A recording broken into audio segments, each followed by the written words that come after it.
আমরা সাধারণভাবে শিক্ষকদের দাবি দেওয়ার আন্দোলনগুলোতে এর আগেও সমর্থন জানিয়েছি। আমাদের দলের পক্ষ থেকে আপনাদের সাথে সমর্থন করা হয়েছে। এখন আপনারা যে আন্দোলন করছেন, এই আন্দোলনটা যাতে একটা যৌক্তিক পরিণতিতে যায়, তার জন্য আমরা আসলে উদ্যোগ নিয়েছি। এই বিষয়ে আমরা নিজেরাই আপনাদের সাথে কথা বলতে এসেছি। তেমনি আমরা শিক্ষা মন্ত্রণালয়ের সাথে কথা বলেছি যে তারা আসলে কি ভাবছে। আমরা ভেবেছি যে আমরা একটা উদ্যোগ নিয়ে এখানে কোনো সমাধান কিংবা দ্রুত এটা যৌক্তিক পরিণতি আনা যায়, এটা আমাদেরকে কেউ দায়িত্ব দেয়নি। আমরা যেহেতু আপনাদের সাথে আপনাদের দাবি জানি, আপনাদের আন্দোলনের সাথে আমাদের সংহতি আছে, আপনাদের আন্দোলন যাতে একটা যৌক্তিক পরিণতিতে যায় সে বিষয়ে ইতিমধ্যে আমরা শিক্ষা মন্ত্রণালয়ে কথা বলেছি।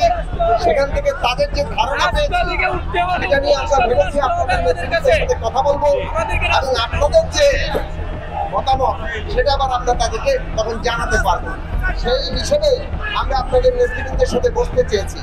এখন আপনারা যদি বসেন তাহলে হবে, আর আপনারা ইতিমধ্যে যে 3 দফায় অনর আছেন সেটাই যদি অবস্থান নেন, যদি কোনো আলোচনার সুযোগ না থাকে